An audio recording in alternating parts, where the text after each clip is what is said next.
Singing by power star Dharmendra Nirmaliya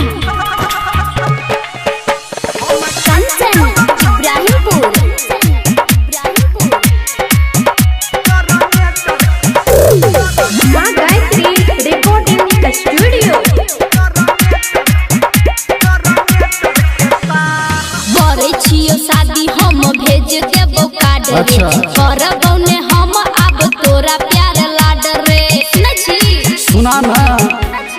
हाँ हाँ करे छियो शादी हम भेज देबो कार्ड रे करबो ने अब हम तोरा प्यार लाड रे की भेलो रे हमरा घरे में रे हमरा घरे में रे हमरा घरे में सब छै तैयार गे जब हेतौ जय माला हम एबो तोरा द्वार नई डीजे पे बाज देबो ढोलिया कहार हम काट देबो छौरी जनरेटर के तार हम काट देबो छौरी जनरेटर के तार हम काट देबो छौरी जनरेटर के तार अभी आप सुन रहे हैं सावरिया म्यूजिक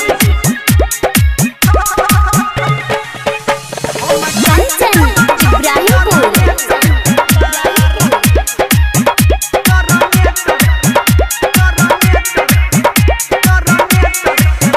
हाँ एना जे करबे तू हाला रे हे तो तोरे मुंह काला रे बन छौरी घर वाला गे भेटतो नहीं एहन दिल वाला गे सुनै छी हाँ एना जे करबे तू हाला रे हे तो तोरे मुंह काला रे बन छौरी घर वाला गे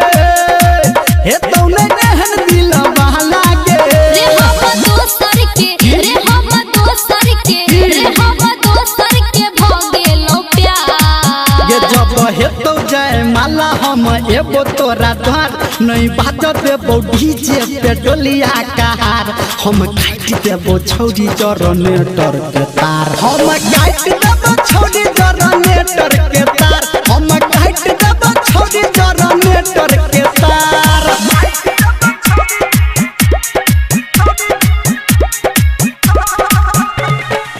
Kanchan Ibrahimpur singing by power star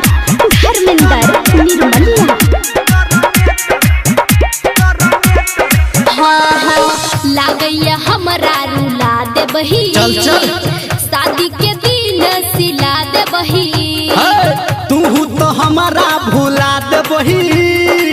गम में हमारा झूला देबही लागैया हमरा रुला देबही शादी के दिन सिला देबही तू तो हमारा भुला देबही गम में हमारा झूला देबही रे धर्मेंद्र सुन रे राइटर संतू सुन सुना। रे निर्मलिया सुन मानी ले नहा ये जब हेतौ जय माला हम एबो तोरा द्वार नई बाजा देबो डीजे पे डोलिया कहार हम काट देबो छौरी जनरेटर के तार हम काट देबो छौरी जनरेटर